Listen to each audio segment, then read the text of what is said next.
I can see where him experiencing that jealousy set him up for ministry, set him up to have the heart of a pastor, because of the simple fact, this is how God feels when we go off with someone else.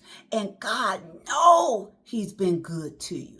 God knows he's the better man, but you go off and you go off to other lovers when he know, look, I delivered you from your oppressor.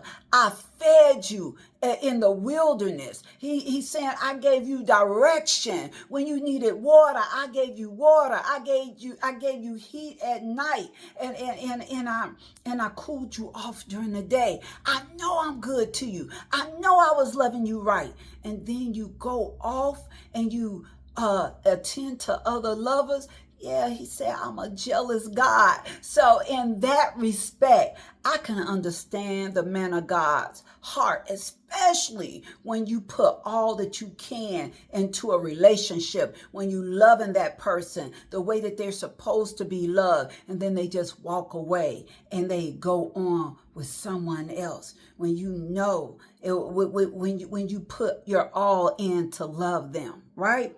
So God said, I'm a jealous God. In this relationship, you can't go off with other lovers. And a lot of times, that's what happens when you get into a relationship.